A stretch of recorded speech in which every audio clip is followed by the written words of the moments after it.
yeah. Granny flying, she was flying. I say, whoa, whoa, whoa. Granny flying, she was flying. She went underneath a mattress and without a greasy bag. Count up $10, call her grandson to her side. I know it was the two of you last night, my pipe you packed. Take this $10 and bring me the whole sack. Granny flying, she was flying. I say, whoa, whoa, whoa, whoa.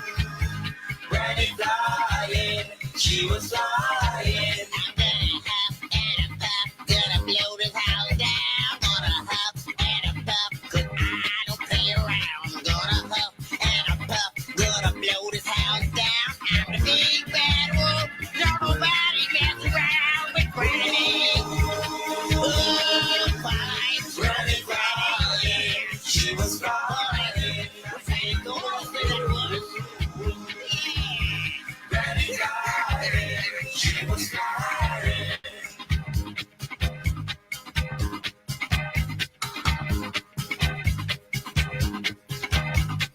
One big shot come along, give Granny 100 for her sack.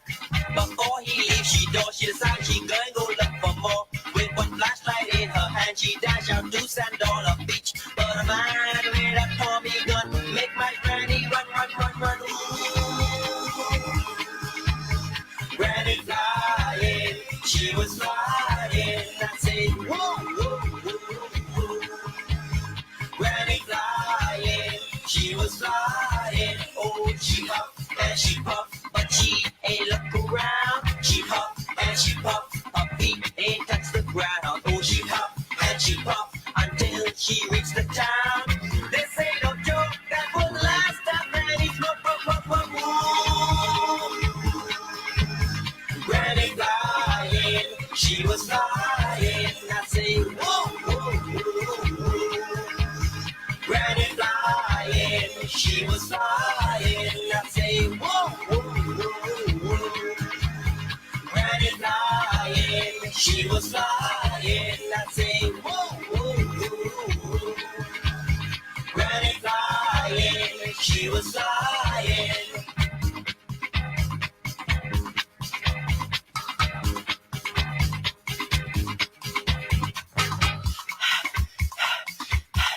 I ain't run so fast in years. That stuff is dangerous. A gal could get herself killed like that.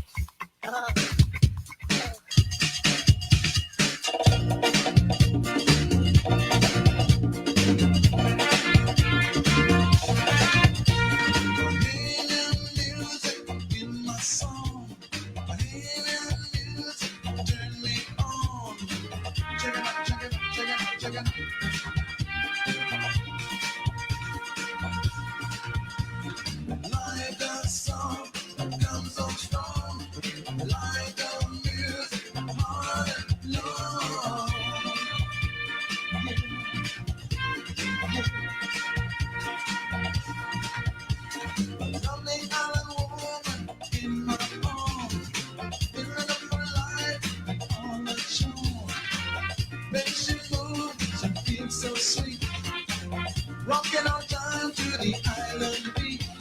Bahamian music turn me on. Bahamian music is my song. Check it, check it, check it, check it. This is 99.5 Global FM, your number one source for R&B in the Bahamas. Yeah. Global.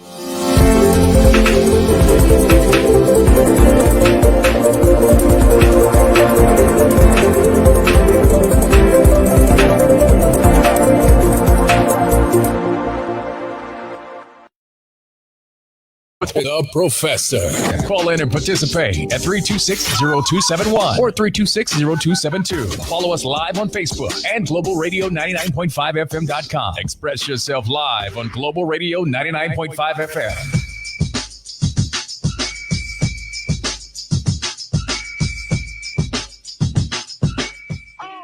Good afternoon, Bahamas. This is Professor Sidney MacArthur Walter Thompson on the Global Radio Network 99.5 FM. I do apologize for the delay in the show today. That is not in accordance with the standard that should be set. So I apologize to the listening audience for the delay.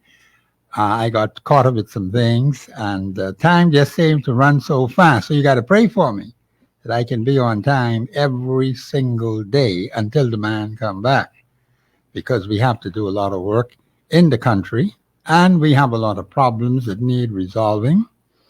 And we have as a special guest today, Mr. Tyrone Johnson. He is working with adolescent children in the counseling area. Mr. Tyrone Johnson, welcome to Global Radio 99.5 FM. Thank you very much, Mr. Thompson. I'm so happy to be a part of your show today. Yes, sir. Now, give us a background about yourself and what sort of counseling you give to these adolescent people. Are these little babies or who are they? Well, you know what? They are like one of my good friends used to call them, they are little darlings. Oh, little darlings. Okay. All right. Adolescents start from the ages 10 to 19. 10 to 19. Yeah, that is considered the adolescent area or era. Uh-huh. And I work. When they say adolescent, what does that interpreted to mean? It's the stage of moving from childhood to adulthood. Okay, all right. Yeah. Okay. So all right. they are 10 years to 19 years. Okay. That includes all of the adolescent development stages, the 3 stages of adolescent development. Right. The early stage of development is from like 10 to 13, 14. Uh-huh. The middle stage is like from 14 to 16. Uh-huh. And the beyond stage, or the late stage of adolescent development, actually starts from 16 to 19. And in some cases go up as old as 24 years of age. 24, okay. Yeah, as we know, the development of an individual, the Yes. physical and sexual development of an individual Right. is not complete until at least 24 years of age. Okay. Really, that is the mature level Uh-huh. of which the brain is fully functioning, the body is fully developed, can handle all of the adverse effects or positive effects of childbirth, Yeah. and all of those necessities that happens when you become an adult.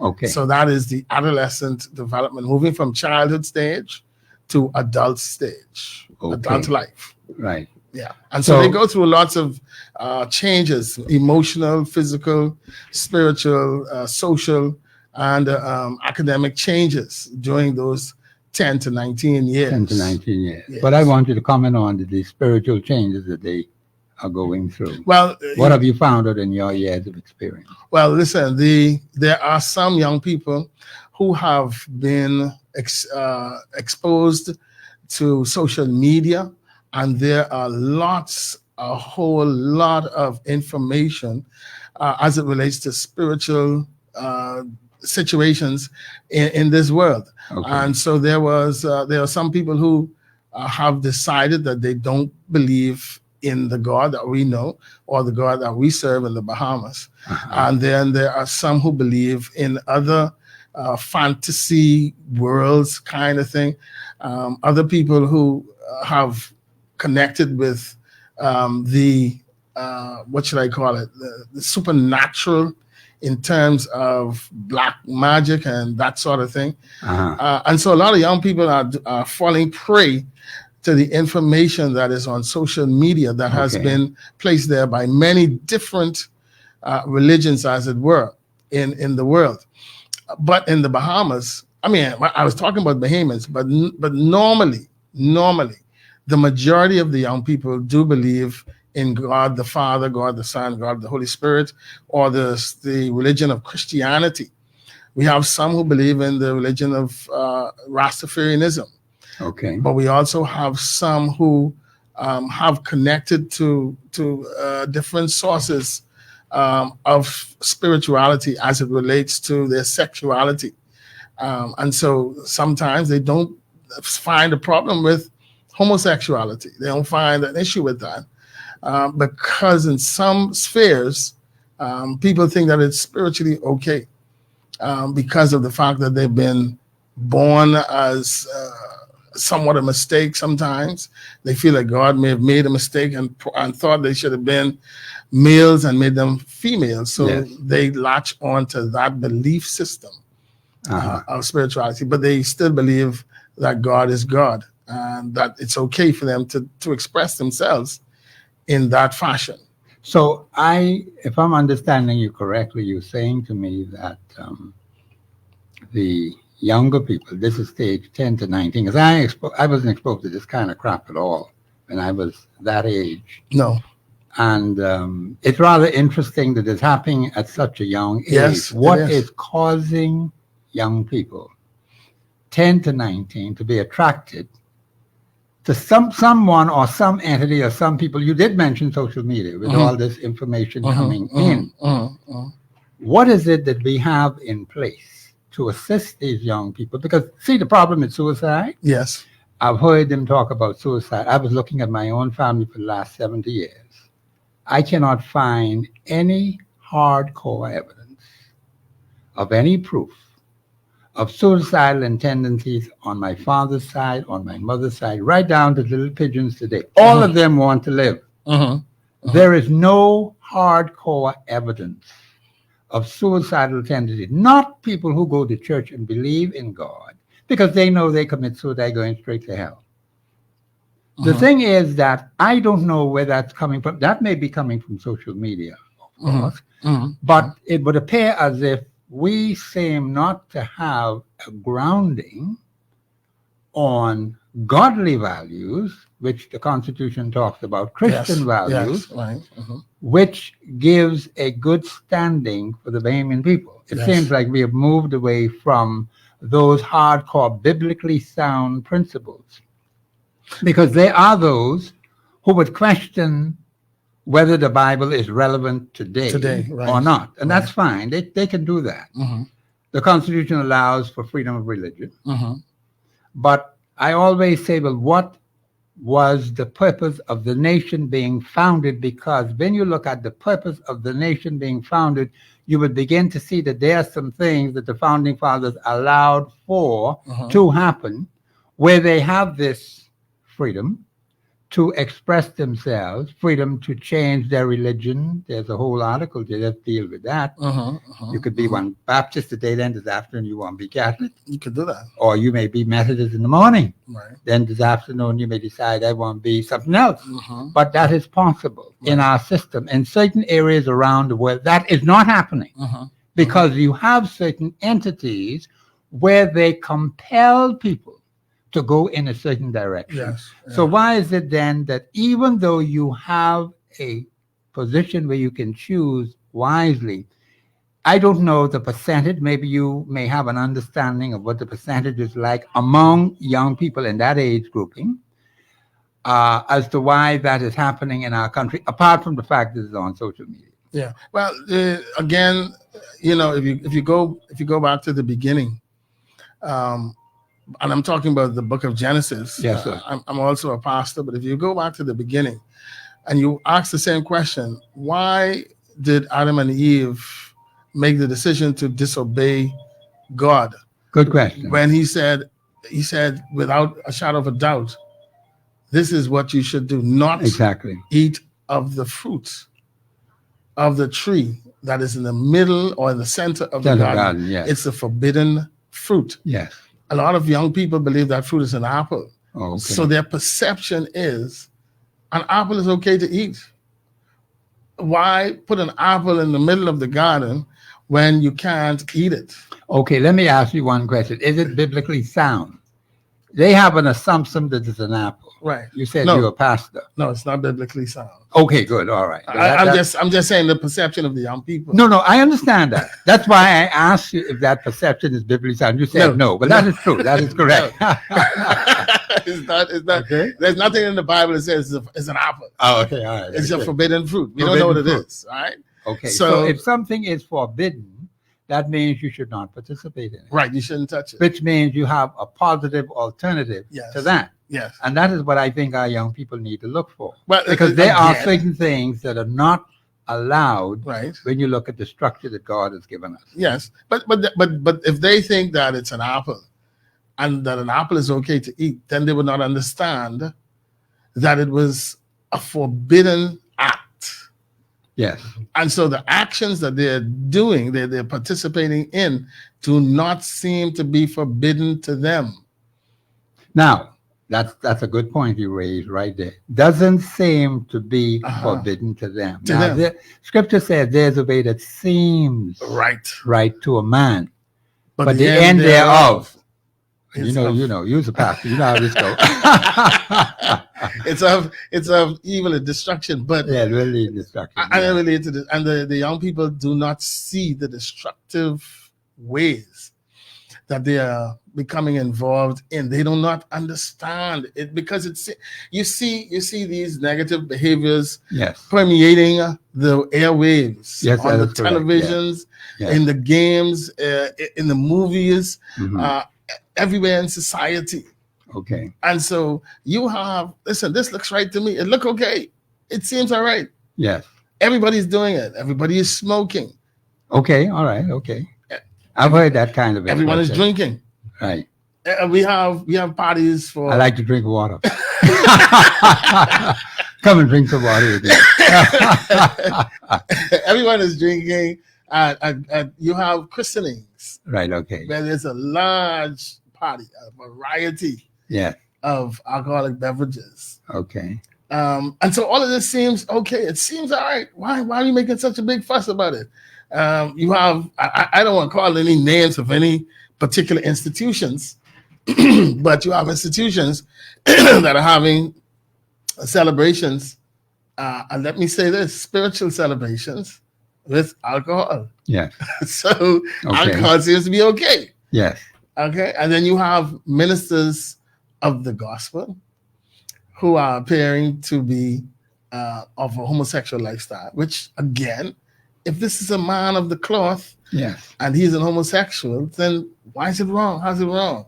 And the perception now of the young people has been skewed to feel that the right is wrong and the wrong is right. Okay. Okay. And so why shouldn't we participate? Why shouldn't we all just have fun, enjoy life? One of the major problems that we had during the pandemic was that the young people could not adjust. The young people could not adjust to being at home, locked away, cannot go to school, cannot be on the streets, cannot go in the parks, cannot have parties, cannot interact with each other, cannot socialize. We had some people who said, I'd rather kill myself than to be locked away at home. Okay. For the months that we were locked away. And so all of these perspectives have changed the mindset of the young people. The roughest time that we had in schools, and I'm not speaking for the Ministry of Education, I'm speaking personally. This is my personal observation. The roughest time that we had after the pandemic, the church is still feeling, the church is still reeling from it. Yes. But the schools were in an uproar the first week after the pandemic.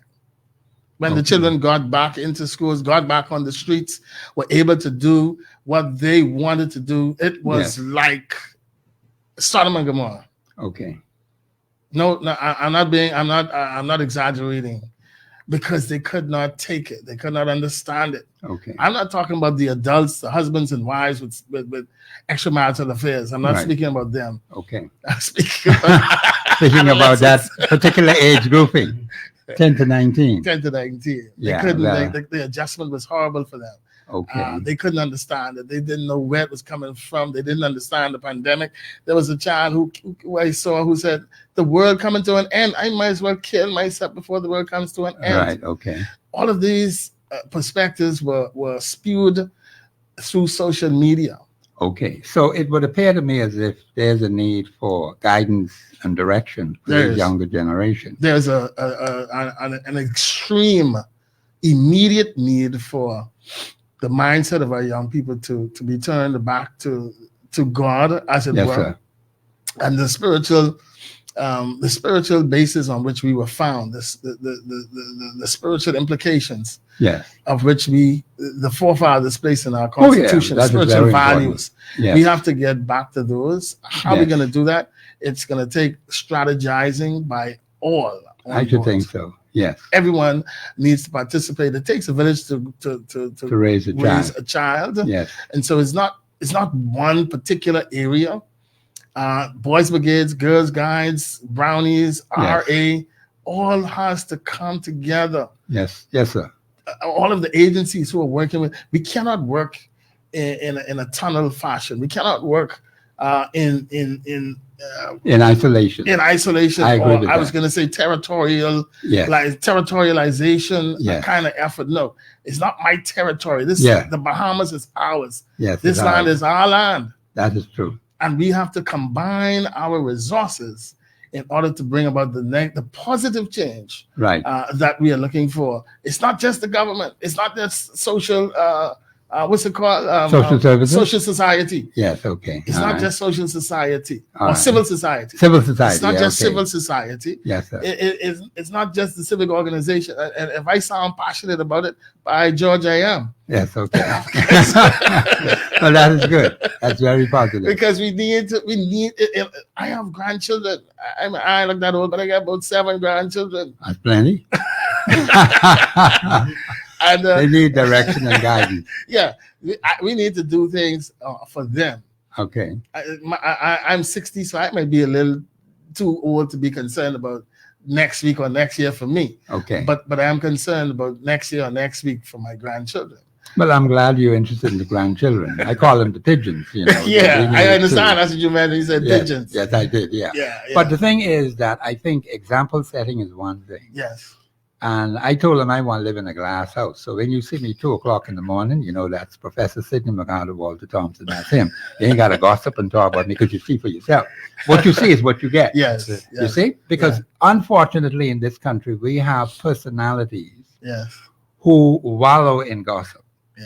Rumor, hearsay. This happened to a good friend of mine, and his character has been said.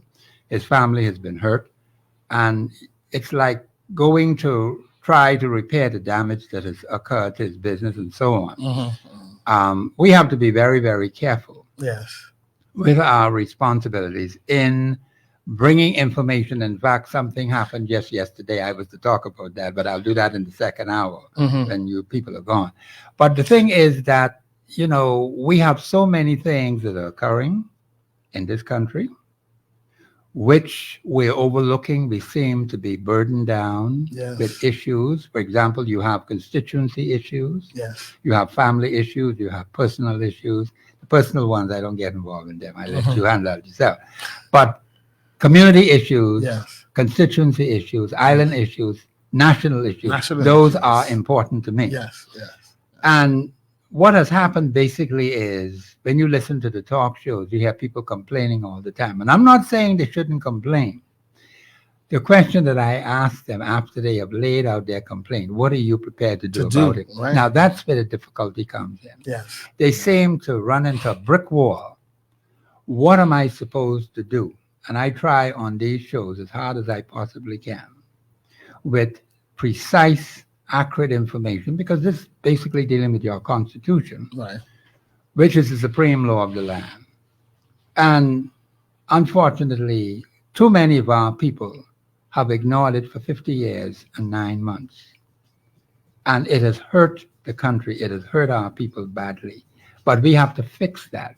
And a lot of people say, Professor, I'm learning about the Constitution. I say, don't worry about the fact that time has passed. That's water under the bridge. Let's start from today, and let's start moving forward with it. This is Professor Sidney McArthur, Walter Thompson on the Global Radio Network 99.5 FM. We'll be back after this break.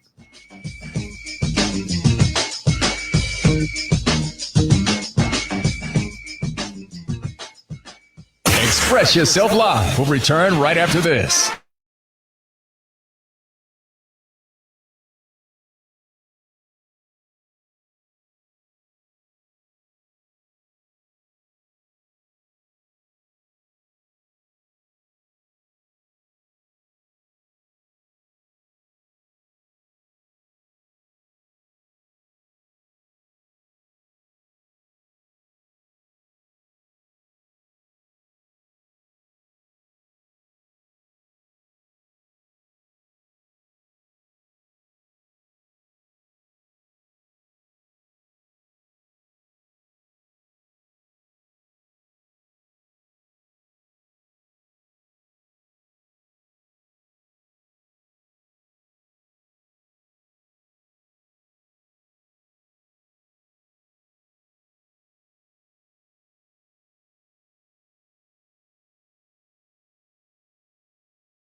be heard. Speak your mind and express yourself. Call in and participate at 326-0271 or 326-0272. WhatsApp us your concerns on 809-2310. Follow us live on Facebook and globalradio99.5fm.com. Express yourself. We are back. This is Professor Sidney MacArthur Walter Thompson on the Global Radio Network 99.5 FM. This is a great day to be in the Commonwealth of the Bahamas. And I have what's happening in Rafah and what's happening with the people of Israel and Palestine. I understand they say Palestine has been recognized by the government of the Bahamas. I don't know all the particulars about it, but, you know, we're getting involved in so many other people's business. We got some things right here. Mr. Johnson was telling us about problems with young people, and we need to deal with those issues. Plus, we have issues right in our area, in the Caribbean area, which need to be dealt with. I believe we need to be very careful of the arrangements we're making with these different entities. I don't know whether Palestina, I think it's called that, that is a nation. I'm not saying they don't have a right to do what they want to do, but determine what sort of people they want to be and what government they want to have. But we have to be very careful of our relationship with these foreign entities on that side of the world. That's why God put them over there. He said, y'all come on this side. And sometimes we think we know better than God. We want to bring them over on this side. Okay, so we have to exercise caution. Mr. Hyler, you can put some questions to Brother Johnson. Yes, good day, Bahamas. Good to be before the Bahamian family at all times. Appreciate the opportunity to be here along with our guest, Tyrone Johnson, today, who is interesting because we have our own war going on here in the Bahamas. Yes, we do. Spiritual war, of course, and, socioeconomic is a type of war. And, we are proud to have Tyrone Johnson is a staple, we might as well say, like a general. I'm not just saying that, but he's on the front line for so many years. Mr. Johnson, tell us about how long have you been with adolescent health and working along with the professionals in that department? I've been there since 2000, and working in the capacity. I coordinated the youth program for the center back in 2000 up until 2007, and then I was also working as a counselor there, working with young people with various behavioral challenges. I also did some training with the drug abuse prevention education program. And so I work in that perspective, working with teenagers who have been involved in drug use, drug abuse. I've also worked as, in fact, I've been working with the Student Christian Movement for over 22 years, coordinating the primary division of the SCM, Student Christian Movement, along with Reverend Dr. Diana Francis. Okay. She's the national president. And so we have had extensive interactions, not only here in the Providence, but the family of islands, as far south as Inagua, Megona, and of course up to Berry Islands and Abaco. And so we've been doing work extensively throughout the Bahamas as it relates to behavioral challenges, directing the young people. We have a program in the Ministry of Education that we are part of, the Student Refocus program under the Ministry of Education, where we work with focus groups to have them refocus their attention on what is valuable, what is worthwhile to them, rather than the negative behaviors. And so we've been doing a whole lot of stuff over the past 23 plus years. For me, I must say, working along with the Ministry of Health in the Department of Public Health has been, a real valuable part of my life. Which, of course, I am so happy that I can inspire people and work with young people to get them to make changes that would positively impact their lives. Okay, excellent.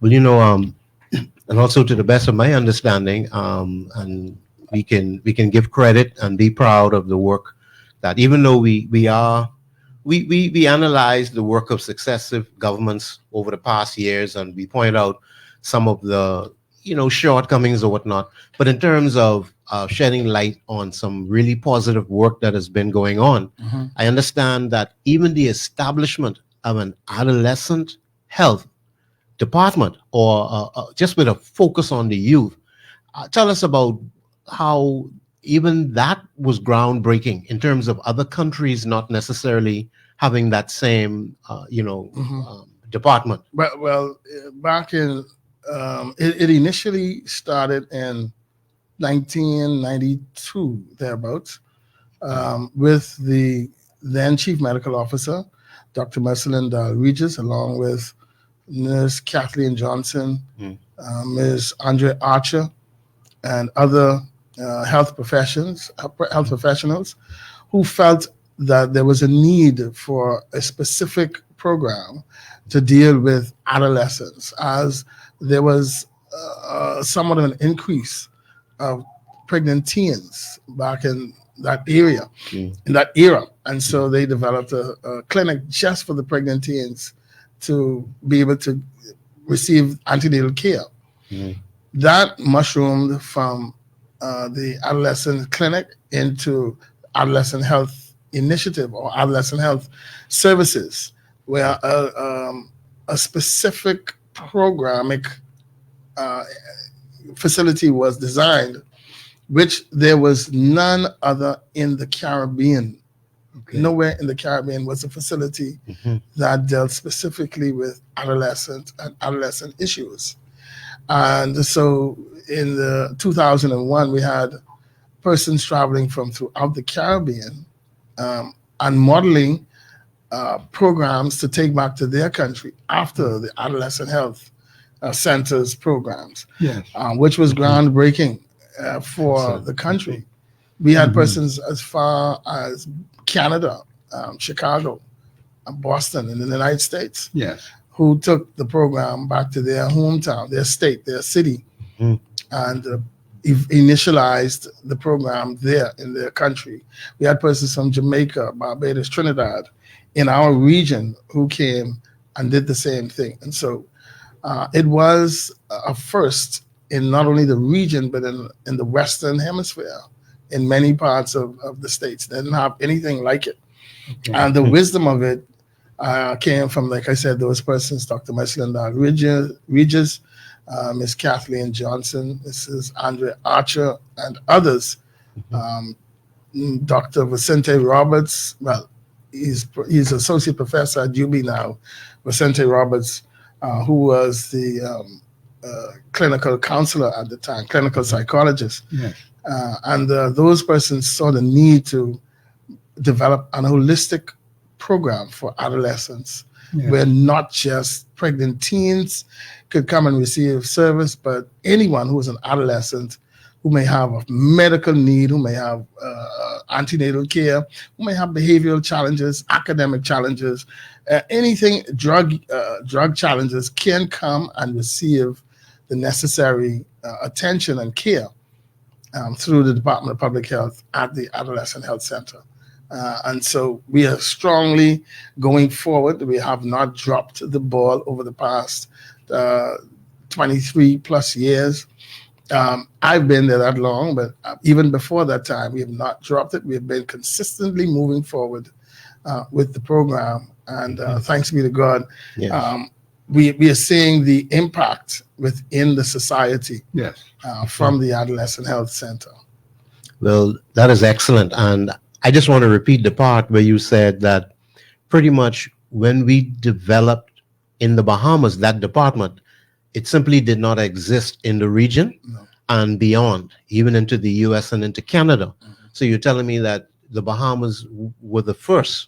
So I would say hats off to our visionary leaders in these various departments, with health in particular, mental health included, and all of the other branches of health. So this is an awesome report that Bahamians are forward thinking, innovative, And once we see a need, we do have the nature to be compassionate, to bring change Yes. and to agitate for change. Yeah. So that's a part of our history. That's a part of our makeup. That's a part of who we are. And I say congratulations to all of those hardworking individuals in health in general. In general. In general, the health workers. And let me say this, Mr. Hyla, Yes. not to overlook the fact that I am a disabled person. I cannot see. And to see that they took, there were persons who thought, well, what can this blind man do working in such a capacity? But it was the wisdom of Miss Kathleen Johnson who said, you still have a mind, regardless to, you don't have sight, you have a mind, and you have passion, and you have compassion.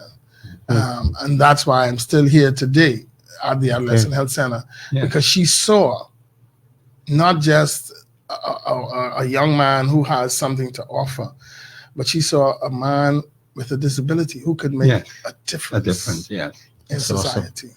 That's awesome. And that is, for me, that's the overarching appreciation and gratitude. We just met a gentleman this morning, AC, who said how much of a contribution I was, and we've seen this time and time again. Yes, we met a station manager for one of the other radio stations who walked up and said, "Mr. Johnson, I couldn't just pass you by. I had to greet you." Yes, Mr. Coakley, was it? Anthony Coakley. Okay, that's awesome. And he would have been just one of the many individuals that you would have impacted over the years. Yeah, many. But awesome. and I give God the thanks. Amen. And I give him the glory for the opportunity to serve and to work in such a capacity. There are many young people who are unsung heroes in our society. They don't get the recognition, they don't get the accolades, they don't get the trophies, the certificates, the medals. But you know what?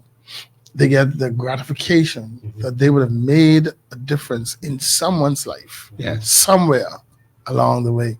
I remember Billy Graham, who was at a church meeting, and only him was there. He was the only one who got saved. Yes. But after he got saved, he was able to assist.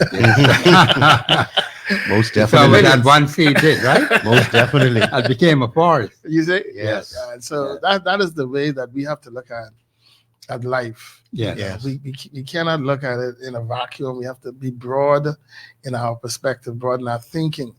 Think beyond the box. Think outside of what is just the norm. Yes. There's nothing that anyone in this world cannot achieve if they really put their true effort and their concern, their compassion, their vision, their zeal behind their belief, their faith behind what they are trying to accomplish. And so for me, that I thank God for my family who support, because becoming blind was not the easiest thing in the world. It was not the easiest thing in the world. I thought to give up and just throw the towel in. Exactly. There's nothing else left for me. Exactly. But at one point, I wanted to become a politician. And my good friend, Desmond Bannister, my good friend, I love him to life. He said, "No, man, Tyrone, no. You're too good a person to become a politician." Maybe they're the kind of people that we need, because we need to have quality people in our representation. That's right. We need good people. I think we need to look at it more objectively, because right now you have people complaining all the time about the quality of the personalities who are representing us in the House of Assembly, in the Senate, and in other places. And this is a major problem in our country. Yes. And I asked two questions, basically. What major problems has the government of the Bahamas solved on behalf of the Bahamian people over 50 years and 9 months? And here are the clear-cut benefits that come to the Bahamian people as a result of these major national problems having been solved. And the second question is what major constituency problems have been solved by the representative of that particular constituency. And here are the clear-cut benefits that come to the Bahamian people as a result of those major constituency problems having been solved. Because basically when you look around, you see all kinds of issues. Yes. And I think Bahamian people need to start to ask that question and begin to answer it. Yes. Look at our communities and see how far we have come, because right now we're in a lot of difficulties.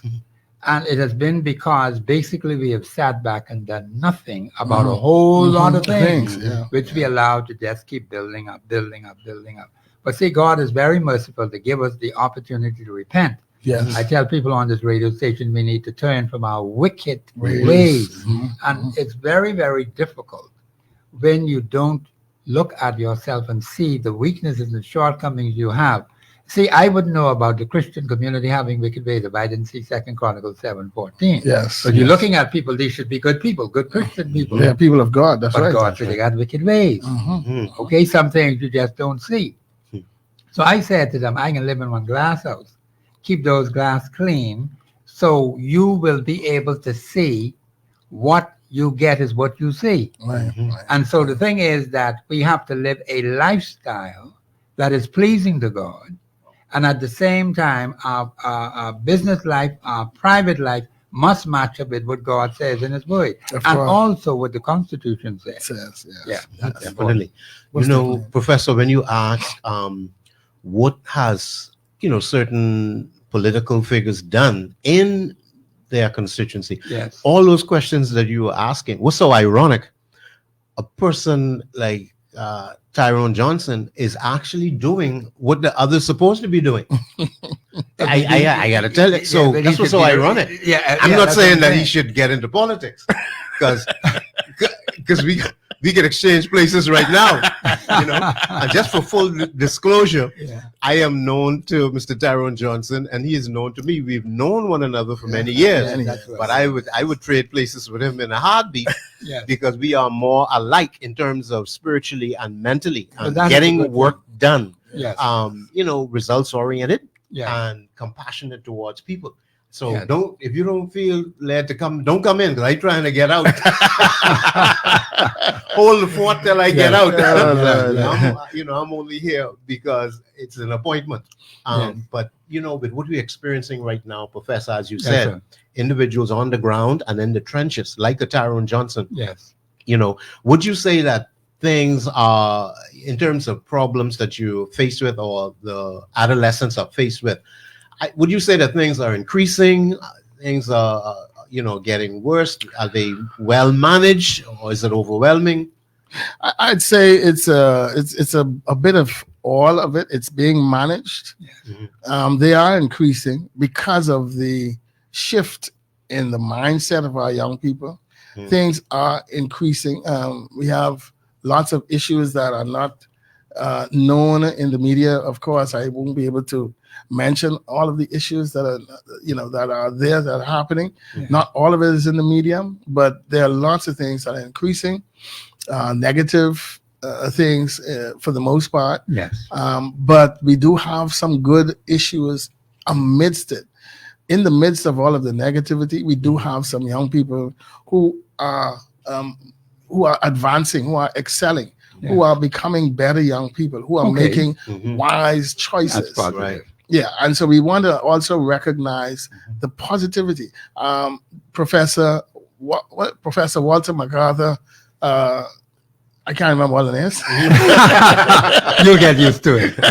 I was trying to remember just a while ago, but Call is what they call, and they know it just like Yeah, a Professor. record book. Professor mentioned at the beginning of the show that Bahamians wallow in gossip That is true. and negativity. Yes. So we sometimes we like to mention all of the negatives Yes. in our society. We don't mention the student who got the 4-point average. Yes. We don't mention the young lady, Doris Johnson, who already wrote a book of poems. We don't, who is also going to be a journalist. Yes. That's And good. is in UB as well as in grade 12, finishing grade 12. We don't mention the track athlete who does so well at the Carifta Yes. and at the World Games. We don't mention the fact that we have young persons who've decided to say no to drugs and Yes, sir. no to sex, no to negative Exactly, behaviors. yes. We don't mention those persons who decide to jump on the bus and head straight home rather than go to a boy's house for a soiree. We Yeah. don't mention these things. Why? Because prevention is hardly measured. You Yeah. could hardly measure prevention in the society. Yes, sir.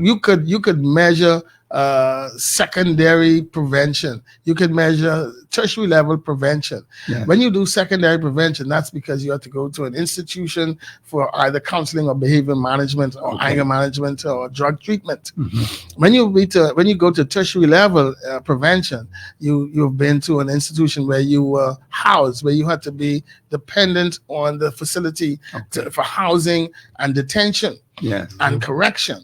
Yes. But prevention, you've decided not to do it. Okay. But that does not that's not written down. If you don't try the drug again and again, you're never going to come to a secondary or tertiary level facility. Okay. Because you have not continued. But if you tried it once and you say, no, but I'm not going to do it again. I'm going to stop.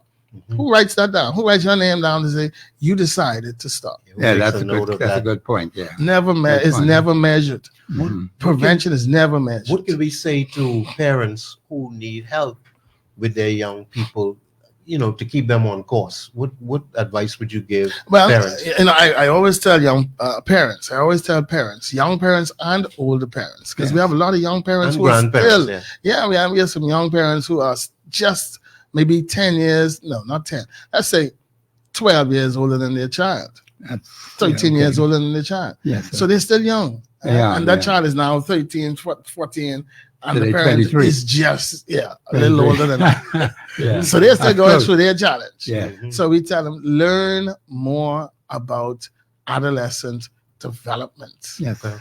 Listen, it's nothing wrong with learning how an adolescent thinks, because then you'll be above them. You'll be above them and know what they're going to think next. You're going to know what they're going to Exactly. do next. Yes, You that's could true. you could dictate or predict Mhm. what's going to happen next Yes. if you know the signs, if you know the stages, if you know what's going to happen.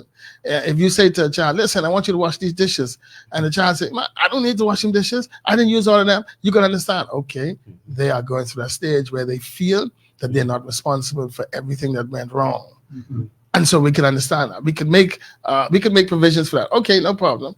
You don't have to wash all of the dishes today. You could wash some today and wash some tomorrow. I'm just using that as an example. Yeah. That's not going to work. But I mean, you can't wash some today and wash some tomorrow. That But is you true. you make some sort Concession yes, or adjustment. adjustment. Yeah. Okay. And the word I'm looking for is compromise. Okay. Okay. You make some sort of compromise because you now Interesting. understand what that child is going through, what that child is Yeah. saying. You know, okay, I expect this to happen. I expect that to be the respond, and so we can make some compromise to this. Yes. And then you say, okay, if you don't want to wash the dishes today, no problem. Once you finish your chores, then you can have your TV. Once you finish your chores, then you can go in the park. Once you finish your chores, then you can have that chocolate bar or that ice cream that you so want. But it's compromise. It's all about compromise. But you have to know.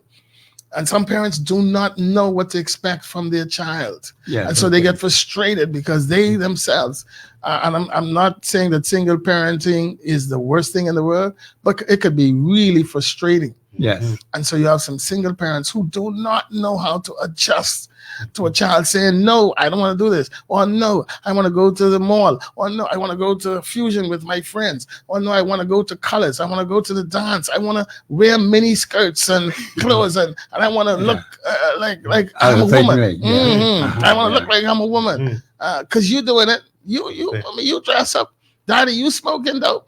Daddy, you smoking cigarettes. Why can't I drink? Why can't? And so you have to wonder in your mind, why is this child getting all this rejection? Why is she giving me all this rejection? Why is he saying all these things? Because you don't understand. Your child is watching you. Mhm. And everything that you do, your child is going to mirror. I'll say this, but I was brought up differently from that in the sense that you could not question the authority of parents. Yeah, I was That was thinking- never allowed. That's Yeah. point number one. Point number two, I could never tell mommy or daddy if an elder person or a senior person in that community said something against me, they will never ever hear what I have to say. They would just shut you right down because they'll tell you plainly if it wasn't you wasn't doing something out of the way, They wouldn't have they said would not anything have to said you. anything to you. You passed that elderly lady on the porch sitting down and you didn't say good morning, good afternoon. You're in Somehow trouble. mommy and daddy would know Well, I'm before you hearing get back home. definitely. I'm hearing two Yes. things here because I'm hearing, Brother Jay, you are suggesting that it's okay to make adjustments, but in the Bahamian culture, according to what Professor is saying, we've been told, You can't. don't question anything. Yeah. There's Let- no let- compromise. No. It's just my way or the highway. Yeah. Let me So just open are the you saying line. it is okay to make an adjustment or allow just a little leeway?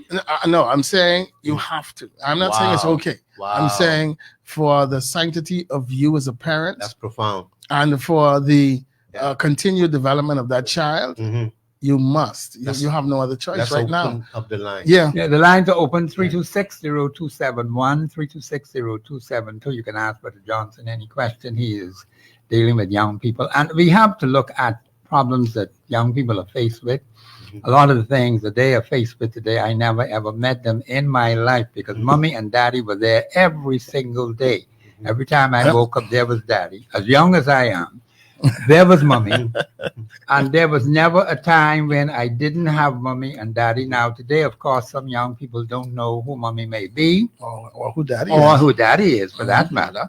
And particularly the boys, Brother Johnson, maybe I want to ask you a question about the boys in particular because we have been losing too many of our male children.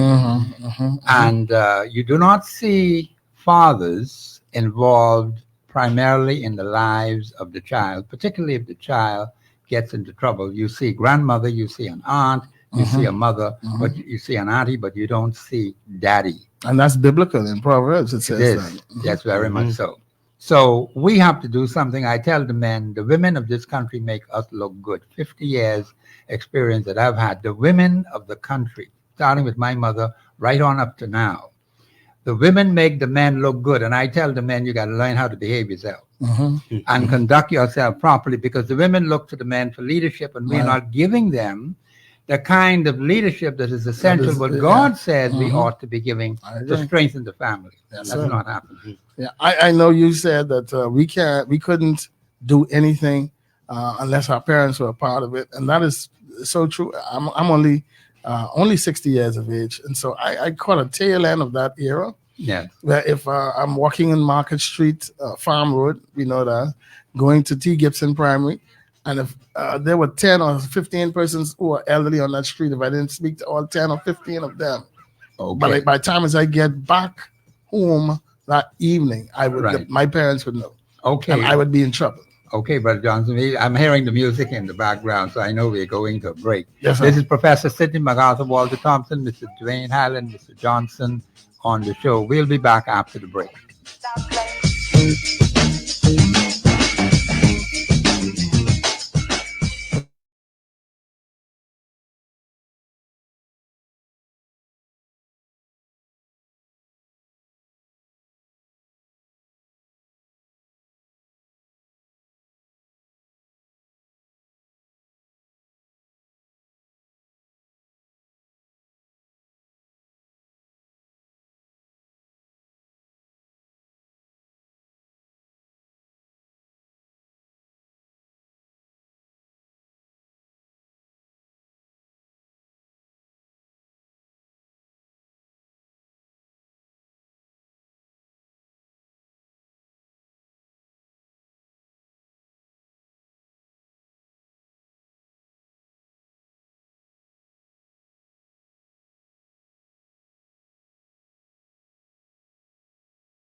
Your voice be heard. Speak your mind and express yourself here. Call in and participate at 326-0271 or 326-0272. WhatsApp us your concerns on 809-2310. Follow us live on Facebook and globalradio99.5fm.com. Express yourself.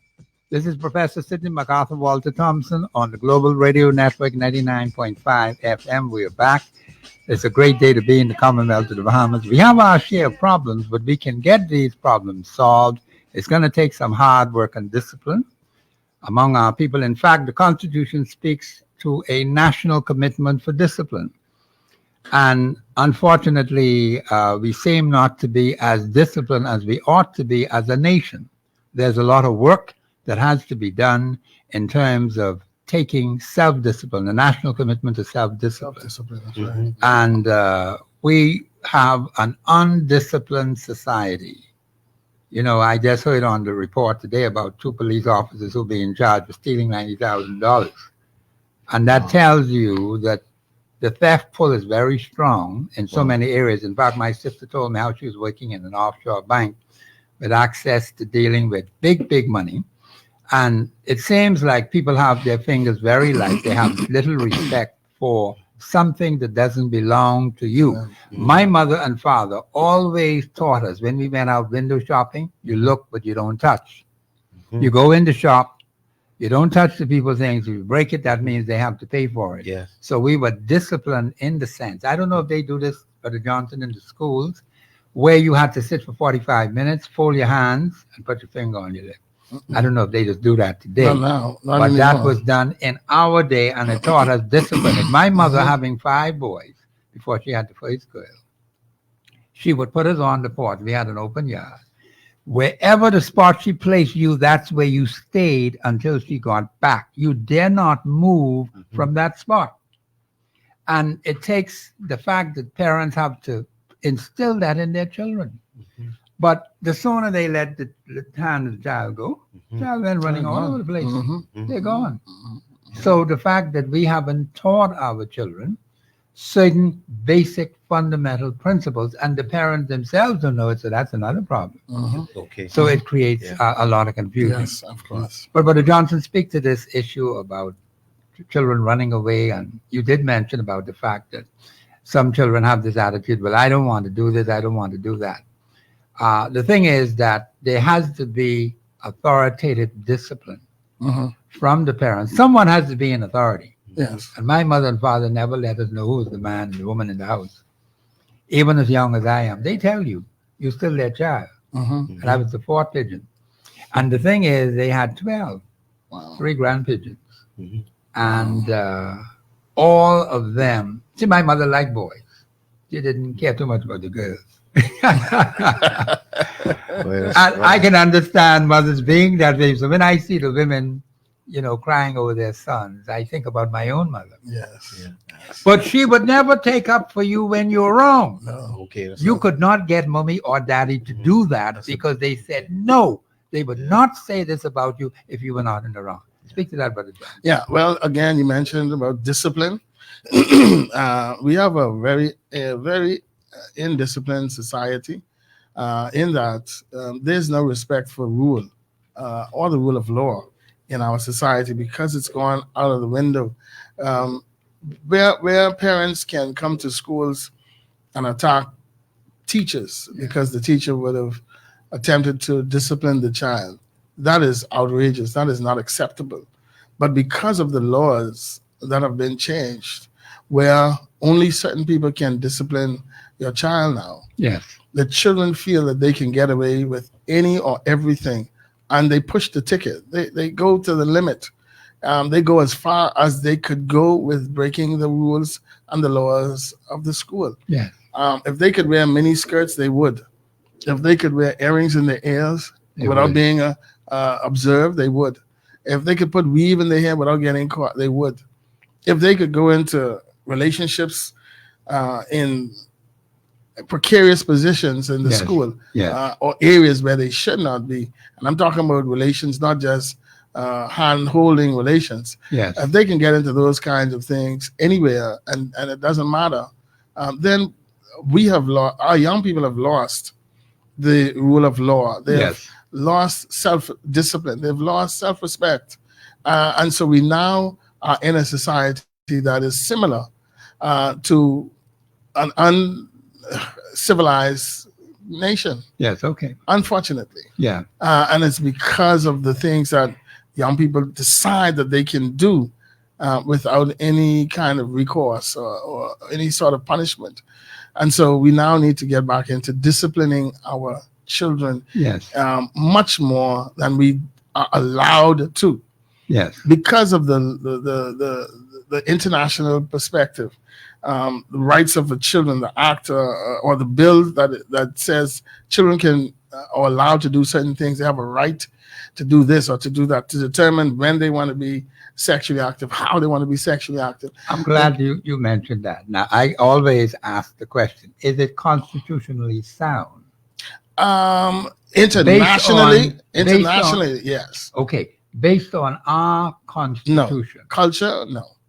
Okay. I think there can be, they can look at that issue and, okay, you have a 16-year-old child who can give consent for sexual behavior. Yes. That 16-year-old child cannot come and get contraception on their own. Okay. If it has to do with an insertion or pills or prescription, they cannot get contraception on their own. Okay. But they can determine to have sex with anyone that they want to. That's a problem. So that's ironic. Yeah, it is. It is ironic. You could say redundant is a lot of words you can apply to that situation. Yes, you can. But all the people would say it's not common sense. No, it but it don't make sense. It doesn't. It just don't make no sense. So they can access the sexual behavior, but it is unlikely that they would acquire the protection or go through an adult, whether they need the money or the transportation or just in the heat of the moment. They are unlikely to even be looking for these contraception. Yeah, but then they have to talk to their parent to come to. Yeah, and which parent is going to freely say, okay, let me take you to the clinic so you can have contraception so that you can be sexually active at 14. It's very dangerous. At 16. Extremely dangerous. Some parents don't see it until the child is found in a precarious position, and then they have to come to the clinic anyway, in a angry and cantankerous mood. Yeah, that is true. that is correct. They want to kill the child. Okay. Yes. But now only because they ran away and were found in a hotel room with 2-3 boys on a video doing the foolishness. Then you say, okay, now I gotta put my child. No, you could have done that when your child first made an implication that she wants a boyfriend. Yes. Or that she's talking to someone on the phone, or that she is involved with a video of somebody. Yes. When you decide to buy your child a cell phone, and the child, boy or girl, is 13, 14, or 15, you should then bring that child to the clinic, male or female, and have them examined to see, are they okay? Are they still virgin? Yes. Are they still making the right decisions? Yes. Talk to them. Let me see what's in their thoughts, their minds. But you're going to buy a child a cell phone and only take it away from them when you see nude photos on it, when you see the unscrupulous conversations. Yeah, the damage has been done. But the damage is already done. It's too late. And who bought them the cell phone? The iPhone. You bought them the phone. You did this. And so now what do you do to combat that? The country put things in place for persons who are gambling and who need counseling for gambling, who are addicts, who have lost all their funds and their monies. Do you know how many people access those places? None. Okay. Yes. None. They don't access. They don't go for counseling. I gamble. So when you have a child who's already sexually active and you're gonna bring them to the center for counseling, what for? I don't need no counseling. I don't need to talk about sex. I know how to do it. I know what to do. I'm a professional in this. I've done it with 4 or 5 boys already. Really you just behind the 8th ball. Yes. The lines are open, ladies and gentlemen. 326-0271, 326-0272.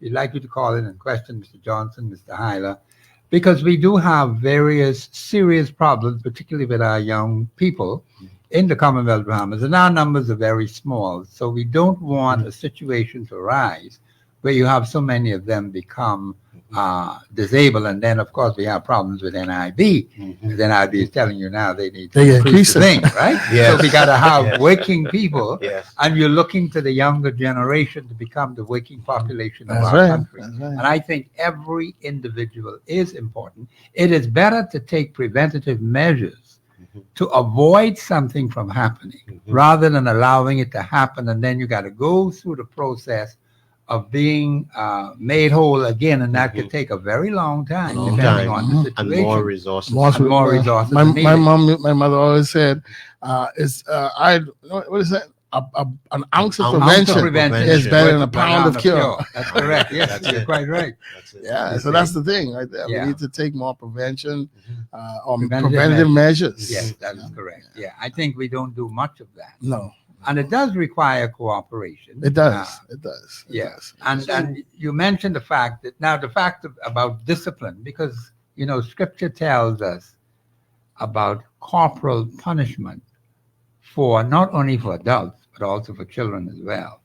And there is a problem in our country where there are certain personalities who don't believe that corporal punishment. I got plenty of that as a child from my mother and father. Okay, so it didn't kill me. But also there was training and discipline Right. where you were told there were certain things that were acceptable, certain things that were not acceptable. And we had to look after the younger ones in the family.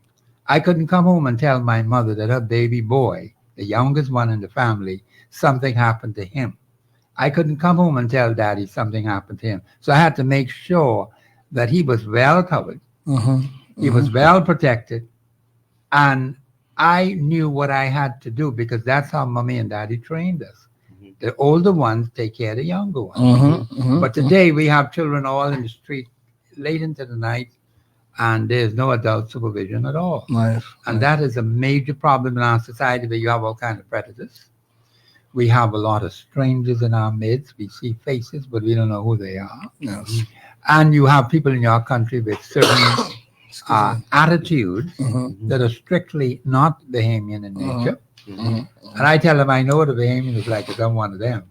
So you will see people coming in with strange behavioral patterns. And you have to take the necessary prevention that is necessary to protect yourself and for the children as well. Yes. Because they don't know better. Right. And so the discipline factor, corporal punishment, I want you to comment on that because there are some who are against it. The Bible supports it. And I think in the schools, only the principal or the headmistress or whoever is able to deal with corporal punishment. Yeah, certain Yes, senior speak to that. mistresses or senior masters or principals or vice principals are allowed to administer corporal punishment. Let me say, and I want to mention the difference between corporal punishments or discipline and abuse. Yeah. Abuse is different from corporal punishment or even discipline. Yeah.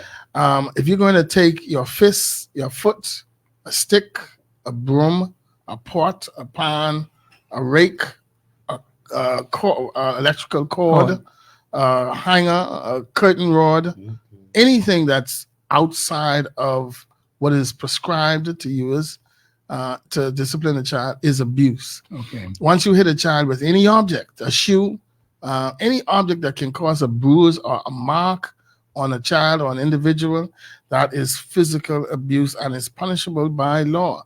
Because you cannot physically abuse your child. If you don't give your child lunch money, that is abuse. That's called neglect. If you don't give your child medication and they're sick, you don't take them to the doctor, that's abuse. That's punishable by law. Okay, so what used to happen back in the day, our parents would beat us with a belt or a paddle if they had it on the buttocks, on the thighs, That is correct. where there was a lot of meat. Yeah. That's the proper way to punish a child, and you must do it when you're not angry.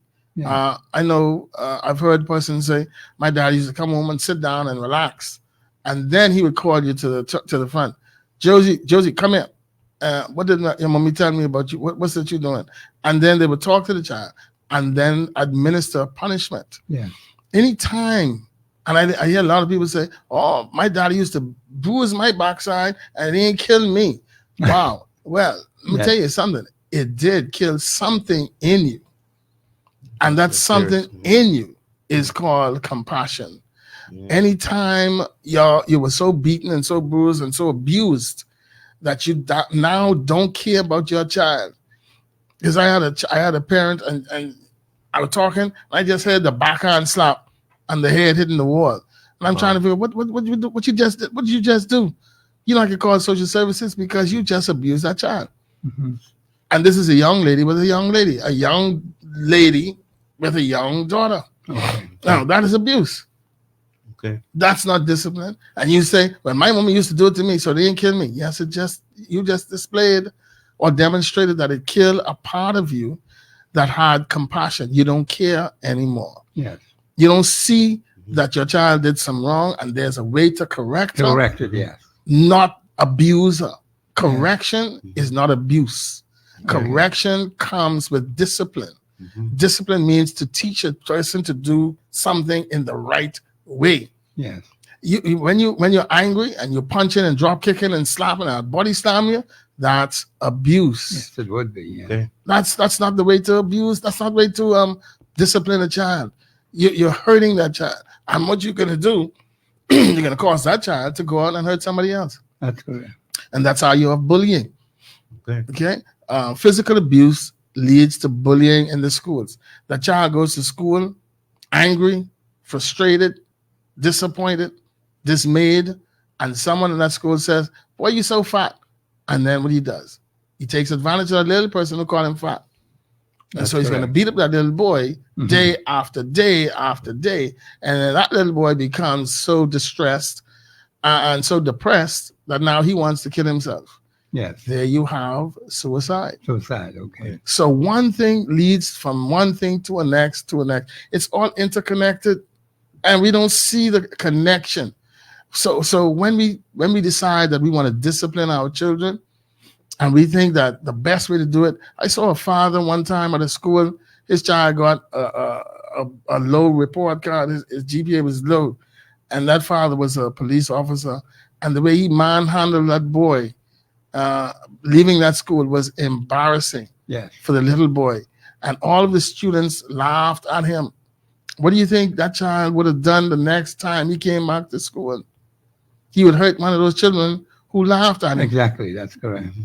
Because now he wants to show that he is man. Yeah. He wants to show, listen, no matter what my daddy do to me, I can show what I can do to yours. Yes. All right. And he was a big fellow too. Yes. And so he turned into a bully because of what his father would have done to him, who thought that it was okay. Because as his child, he giving him lunch money. I'm buying your school uniform, all these things. Yeah, you're doing it, but you're doing it for the benefit of your child.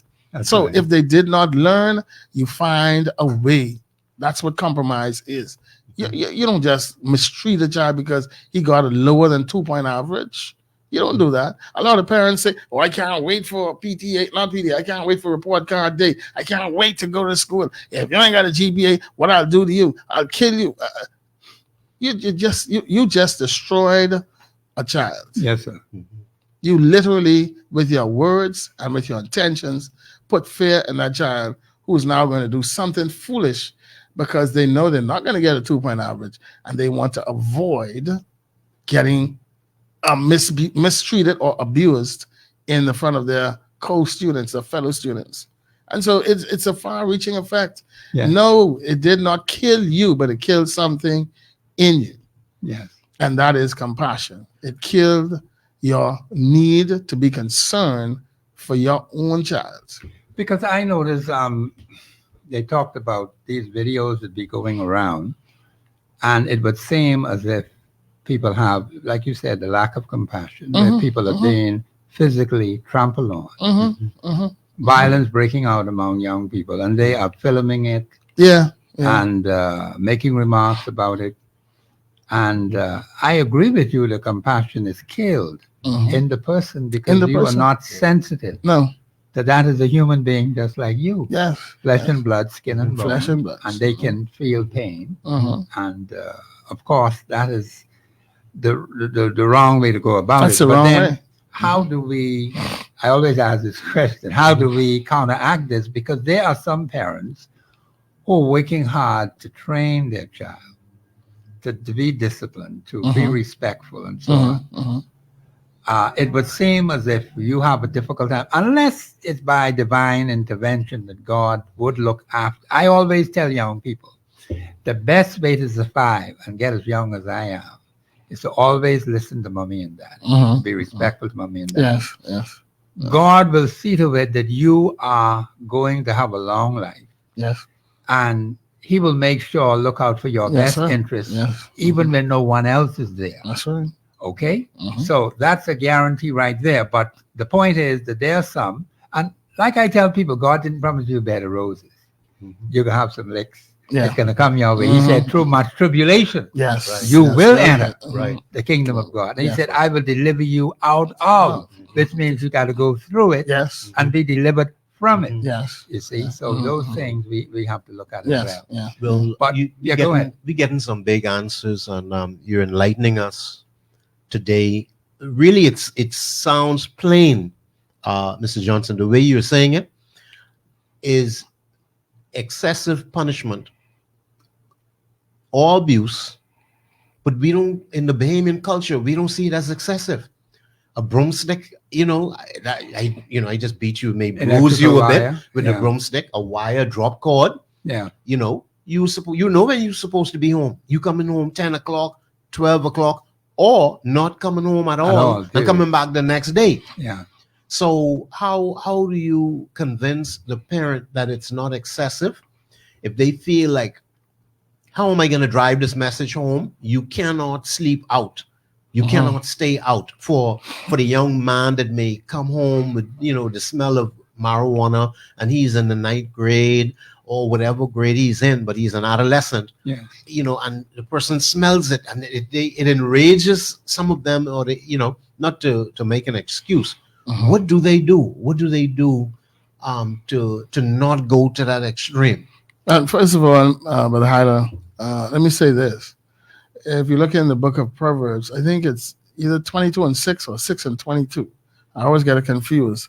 But the Bible says, train up a child, a what? A child. A child. Yeah. Train up a child. A child is not an adolescent. Not an adolescent. A child is literally a child from 0 to about 8, 9, maybe 10. If I hear where you're going with this, this is very serious. Please continue. If you have not trained that child between 0 and 10, you're gonna have the negative actions. You're gonna have the negative behaviors. I think we said I don't think it's biblical, but bend the tree while it's young. Because when it's old, it's going to break. Okay. Well, now you're about to break an adolescent. Very serious. Because you didn't train a child. What's the manifestation of a child that is broken? How does that look? A child who is going to smoke. Wow. A child who's going to have sex. Okay. A child who's going to join the gang. Okay. A child who's going to run away. A child who wants to go to Fusion with friends. Yeah. A child who wants to have sex in the bathroom at Fusion. Wow. A child who wants to put on a long skirt and a long sleeve when they're leaving and go to the bathroom and walk out in nothing but a panty short or something. Yeah. That's a child that's already been broken because they were not trained when they were a child. Yeah. Wow. As a parent, if I'm going to buy bikinis for my child who is 4, 5, 6, if I'm going to buy skimpy clothes for that child when they're 4, 5, and 6, what do I expect them to wear when they're 10, 11, 12, 13? If I'm going to sit down in front of my child and do all of the negative things and laugh when they start whining and carrying on, if I'm going to have a christening and then my child is going to break out in a dance and do some things that don't seem right, but it's funny, and so we sit down and laugh at it. When I was a child, 4 or 5, and any visitor come to my mother's house or father's house, mother and father, because they were together for 50 years, or that's 10 years When 10 years of my life, they wasn't there. Yeah. But for 50 years of my life, they were there. And so when an adult comes to my house, where my mother and father was, and they say, Mr. Johnson or Mrs. Johnson, the rest of us, was 7 of us, disappear. Hmm. They ain't come to us. Okay. Disappear. Understand. Yeah, yeah. My mother only looked, That's it. Gone. gone, in the Yeah. room, Same behind thing. closed doors. Mhm. She understand? When Yeah. we went to church and my mother sang in the choir at Transfiguration Baptist Church on Market Street, Market and Vesey Street, we would sit in the second row. And if we start to talk, we laugh. My mommy look at you. And that's it. Laughing stop. Mhm. That was discipline. Mhm. We don't That's teach our children these things nowadays. Mm. We laugh at them when they say silly things. Yes. We laugh at them when they're on their phone doing TikTok. We enjoy watching them do these crazy things. Mm. And then when they are children, we laugh. We enjoy it. We appreciate it. It makes us feel good. Oh, my child, she's so smart. You see a TikTok in there? Look at her. What you call that dance when one half of your hip go up and the next half go down? I can't remember the name of it. But the young people know it. I can't remember the name, what it's called. But if you have your 4 or 5-year-old child doing that, what is it called? Dwayne? I can't remember What what is it is. it? The dancing, Mm-hmm. gyrating, No. twerking. Twerking, that's it. Okay. Twerking. When half of the hip go up and half go Oh, down okay. and twisting up and down like that. You think they're actually doing that here in the Bahamas? What? You should know. You should know. You think this was that question? Or that was a trick question? No, man. I don't believe you asked that question. What? When we have young people twerking 4 and 5 and they're enjoying it Wow. and it's a part of the culture. It's a part, Yes, because now Part of the culture. we just christened our 1-year-old baby, Mhm. and so now we're having a party, and so the 4-year-old is twerking, and everybody's laughing and enjoying it and having a good time. Mhm. And then you see this child at 13, 14, doing foolishness, staying out late in the night. Mhm. So what do you expect? What do you expect? Well, If you have a child who could just walk out the house and go on the basketball court at any time, you couldn't do it. I couldn't do it. No, I lived near St. Barnabas basketball court. Yes, I couldn't go there unless my bigger brother was going. that's right. I couldn't. while you're talking, I'm thinking of a particular song. I can't remember all of the lyrics. I hope you don't get sued, but the comments of the guests of the show are definitely not those of the management, the producer, or staff. But there's a particular song I'm thinking of. At first, I was a real good girl. Don't go nowhere Mhm. and don't do something else. But now I come to carnival. Oh, and I know now what that is. I Yeah. loose. Yeah. So then I look at jump around and all this, So what you talk, it reminds me of that's the story of the Yes. Bahamian youth. No, that's the behavior. That's At first, I was because right now I have some young relatives, in the family that want to go at very young ages, want to go out and be adults before time. Mhm. But there are also others. When I hear their parents speak, they don't go nowhere. They just sit right there, and they only want to go to cousins. They want to go to uncle, auntie, Grammy, and then that's it. They just home and they're doing their work. So it's the two sides of it. What you're saying is social media, and I believe also peer pressure. Then, Yes, there is peer pressure. There's a lot what of speak to peer pressure, and how do parents bring control to their youth when there's so and so mothers let them do this. Yeah. Mhm. But you see, it all starts again, and I have to revert to how you train up your children. If you have not trained your child from they were 0 to 10, Mhm. you are going to have challenges. Unfortunately, Mhm. you might as well prepare yourself. Mhm. They would say cheap as well. You just prepare yourself. Mhm. That's what my dad used to say. Cheap as well. You Wow. might as well just prepare yourself Yeah, that's serious. for a challenge as the child becomes 10 to 19. You Prepare have plenty of yourself. them. Okay. Yeah, you're gonna have some challenges. However, you can get help if You you can find get a help. Yes, you can get So help. today we're talking to Tyrone Johnson of Adolescent Health, and we learned that the Bahamas many years ago, from in the 90s, developed a program in the Ministry of Health specifically for adolescents, adolescent health, when no one else in the region had this type of program.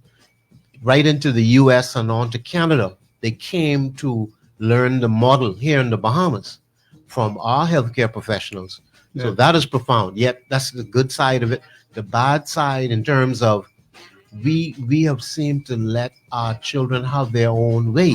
Because in the schools right now, I mean, we have fights, we have cutting. When I learned of the cutting, Yeah, we I do. never knew of this level of pain, you could say. Yeah, okay. But we're going No. to have to go to a break because we are on the break side. This is Professor Sidney MacArthur, Walter Thompson, Mr. Wayne Hyler, and Mr.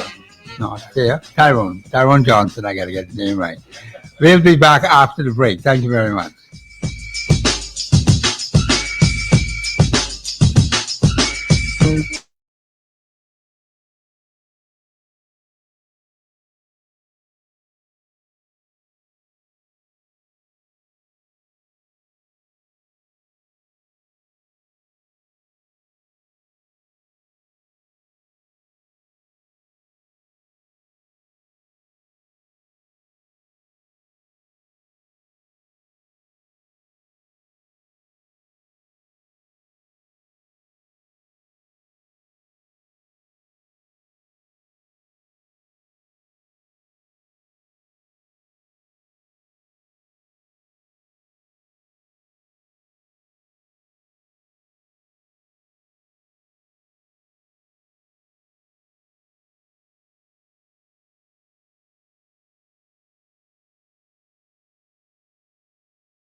Range of issues and problems and conditions that are happening.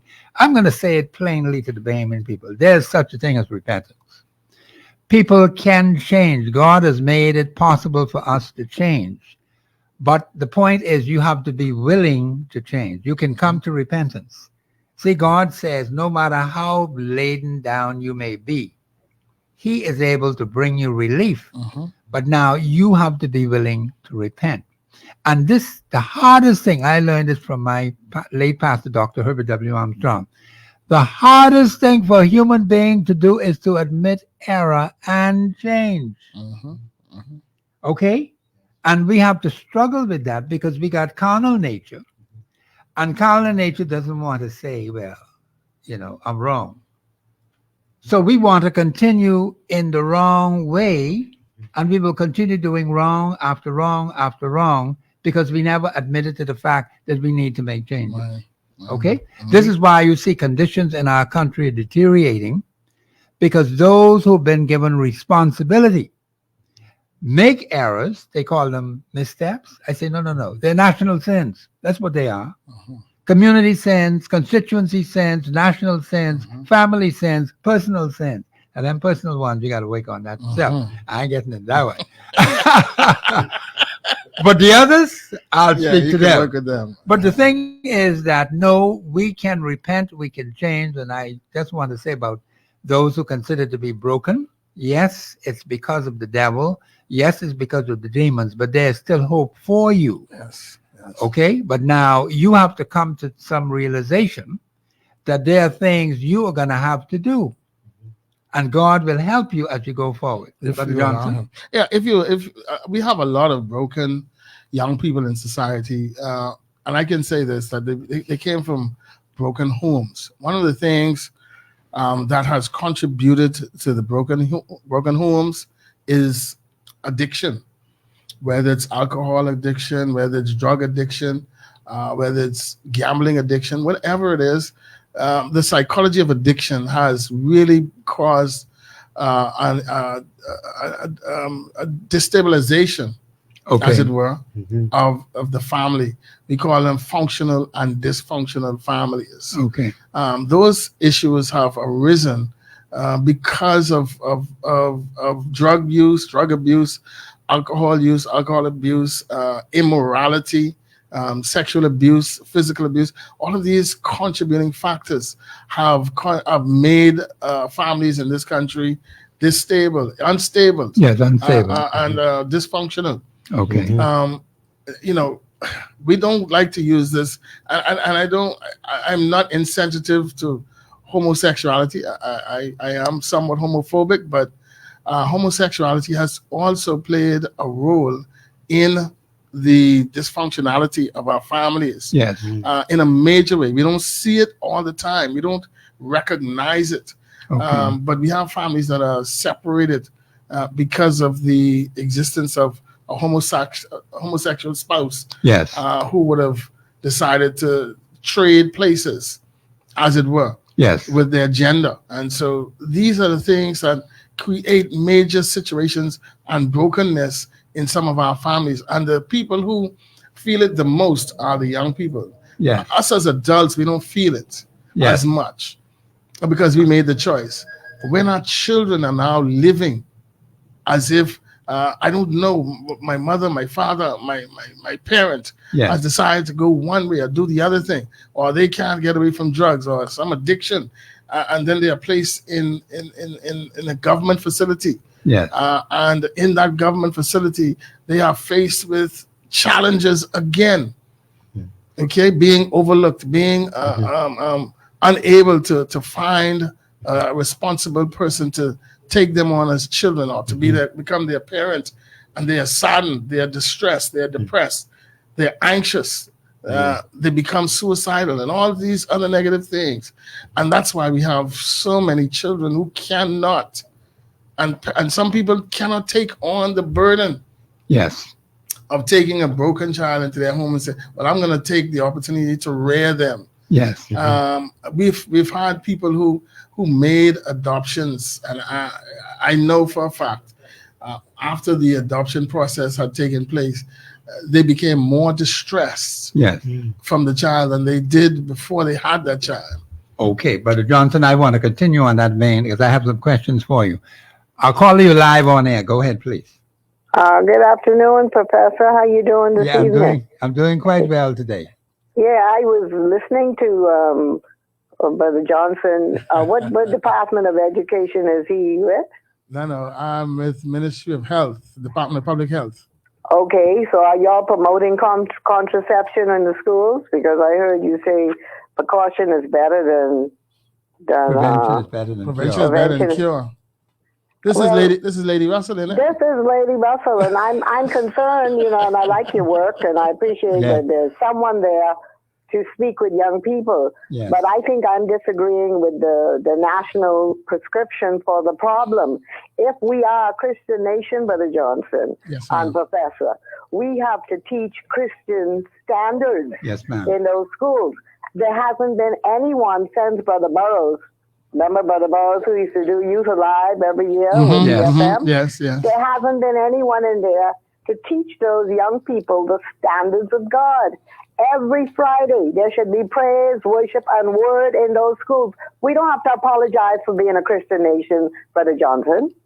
And contraception is not the answer, because when they get that age, there ain't no medicine for that.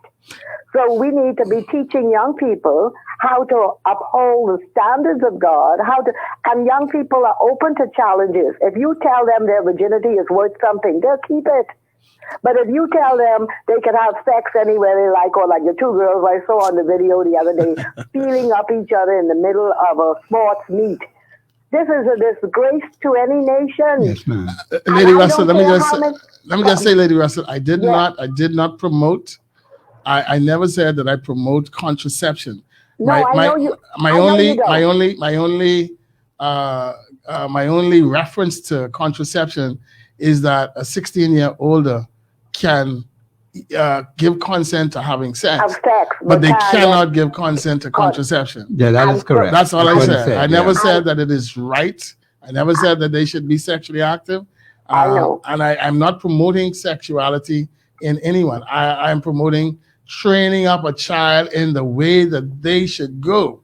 And Brother Johnson, I'm encouraging the schools to hire people who are able to teach Christian values to our children. Yes. Because I was in the House of Assembly a number of times when I saw elected representatives agreeing to change the law and reducing the age of consent down to where pedophiles could have a good time. I also saw elected representatives move a bill to decriminalize sex with animals. I was mortified. And as they line up again to try to take control of this nation, Brother Johnson, we're going to stop them. We're going to make sure it don't happen. We're not going further down that rabbit hole. No, ma'am. Those young people can be saved. Their parents can be saved. Let me just say, Lady Russell, that we have, I know because I'm a part of the National Student Christian Movement and have been for more than 20 years, but we are in the schools and the message of spiritual values are being taught through the SCM and other programs in the school. Every so often, there are schools that have something called spiritual enrichment. And that is when pastors, ministers of the gospel, true men and women of God come in to all of the schools that invite them to come in. And they go to every class and they engage in the time of praise and worship, a time of prayer, and a time of the word and leading to Christ. This is an ongoing program. I can tell you. And I know Dave Burrows did an awesome thing, but it is still happening in our schools. I must tell you, I know Brother Hyde and I have done it in many of the schools. What kind of numbers do you have in your FCM movement?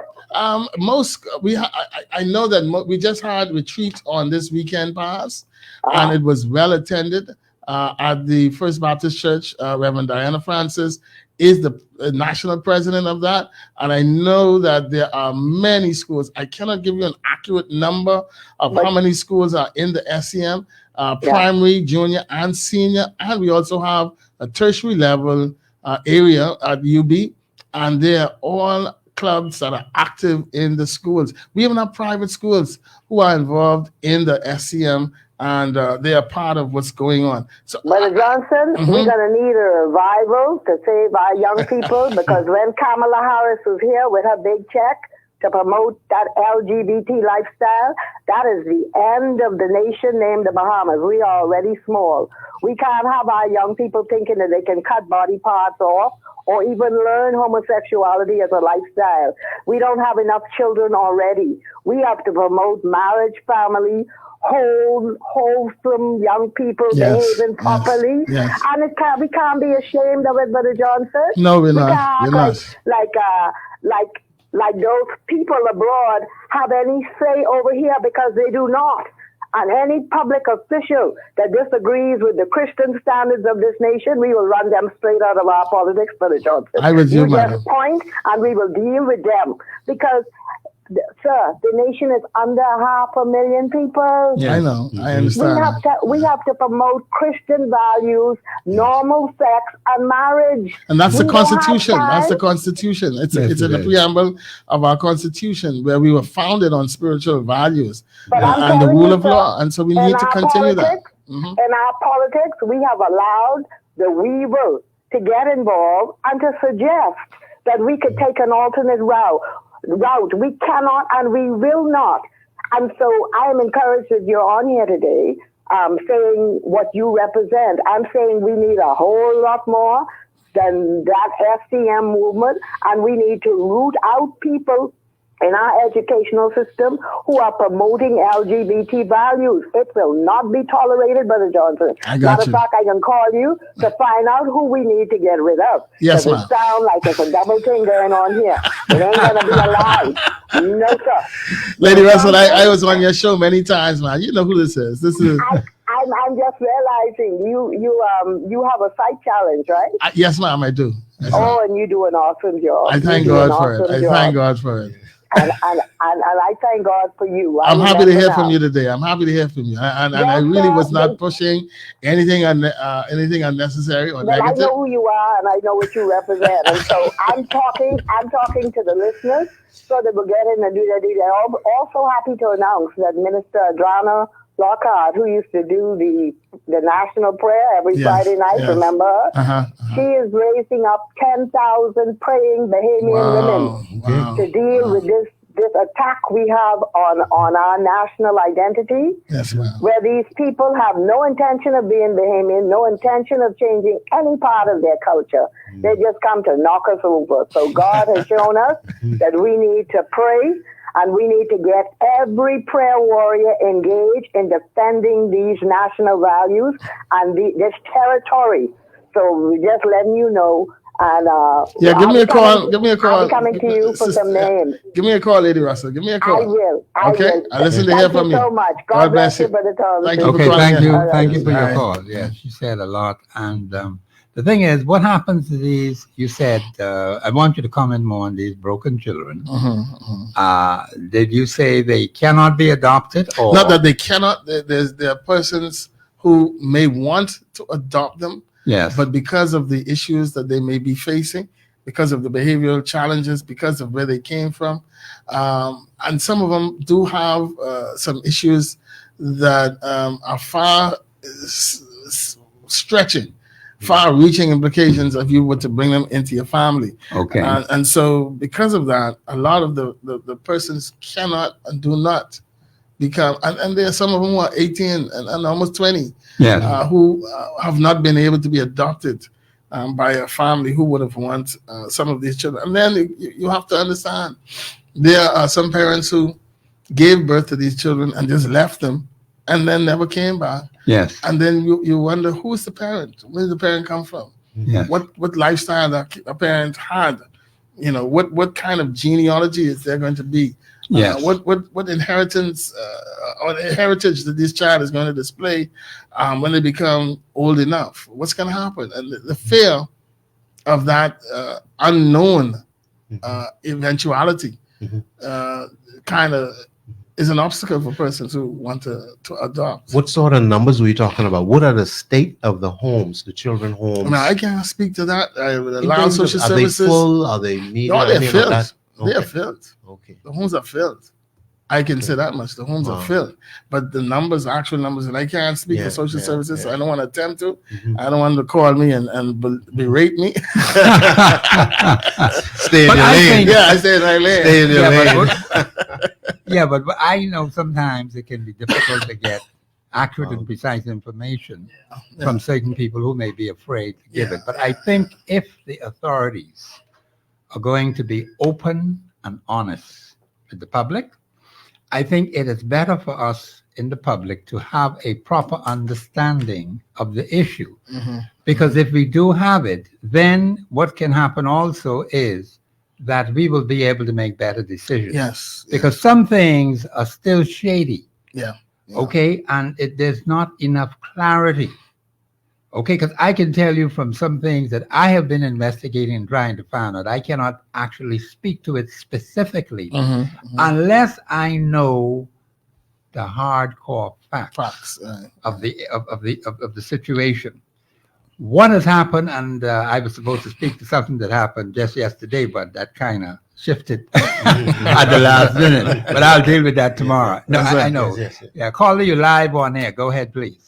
Hi, good afternoon. I'm listening to your show, and it's a wonderful topic. I just spoke about this with a class that I lecture in the evening. Yes, ma'am. And one of the things that came up was talking about parenting classes. You see, I really think in our culture, we don't take the job of parenting as seriously as we should. Yes, When ma'am. you are in charge, I'm not saying everybody, but unfortunately, when you're in the school system, when you're an educator, those children who have not been raised adequately by people they themselves have not been raised adequately, they often become parents. And I don't know, I can ask your guest, good afternoon, by the way, I can ask your guest whether or not, is there such a thing as parenting classes or national parenting classes that can be held under the guise of the Department of Social Services and the Public Hospitals Authority? We're talking something that is ongoing, something that is required and mandatory once you have become pregnant. And I'm not talking just childbirth classes. I'm talking about parenting classes, parenting a child as they develop, as they grow, as they change. Because as they grow, you grow. And I honestly think that we don't take the job of parenting as seriously as we should. Many people who've had children young, you would have them say, "Wow, child, I gotta live my life," and the kids are by the wayside. But when you become a parent, your priorities change. Yes, ma'am. You are no longer just living for yourself. And I was an educator, and I'm still an educator. And when we're in the classroom, we see the results of a lack of parenting or of terrible parenting. Because we have people in our society who have children, they're a byproduct of a good physical diet. That's all there is. Their daddies are not there. I'm calling them grandmama. And we see girls, young girls, one walking ahead. I saw one the other day, one walking ahead, one in the stroller, one in the carrier. And you're walking.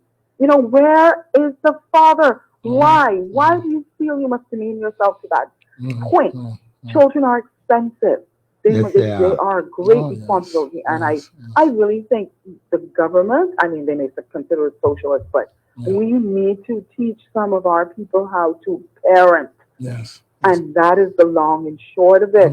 Until we move towards that, we're going to continue to have these issues where they go on doctrinatively yelling in their face and stuff. That's not going to solve the problem to some of that. It won't. I'm sorry. Let me answer your question to the. Yes, I'll hang up and let you. Go ahead. No, you asked a question about parenting program. The National Parenting Program is under social services, but it's under the parents who are detained or who are ordered to do parenting classes. See, that shouldn't be. That should be something across the board. Right, I understand what you're saying. You're not talking about that program that exists already. No, you're talking about one that will teach young persons. Now, are you talking about pregnant teens? I'm talking about whoever. You could be a young professional. Young people at all, as a whole. Know. Well, everybody.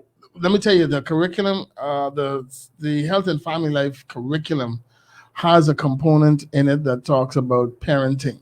Yeah, whether that's enough or not. No, I can honestly say because family life has become a course where that's not taken seriously either. They pass them out and then they come out and decide they are not prepared. It does not deal with the full implications of being a parent, and I think that is something that needs to be adjusted and taught as a separate subject. Not just in health and family life, but parenting should be something that is taught throughout the school year.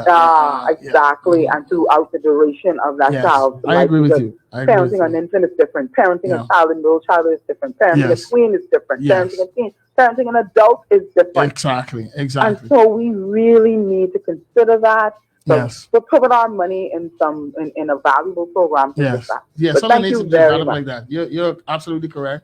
And I agree with you. Something needs to be developed, something that's sustainable, something that's Yes. ongoing, something that is almost like just like English or math. Yes, Yeah. absolutely.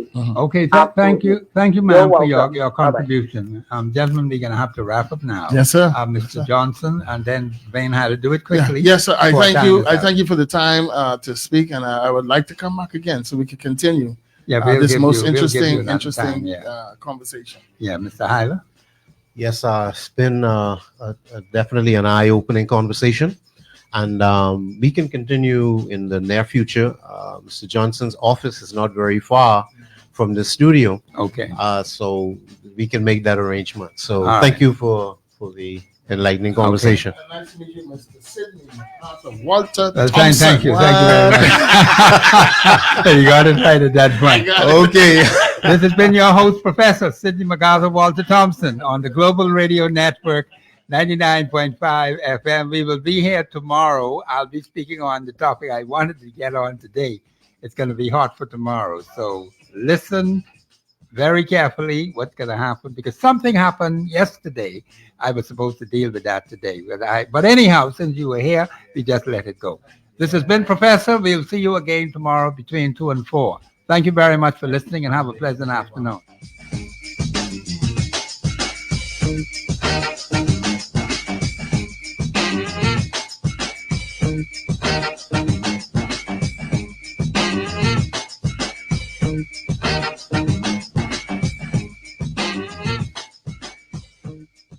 Global 99.5 FM reminds our listeners that the views and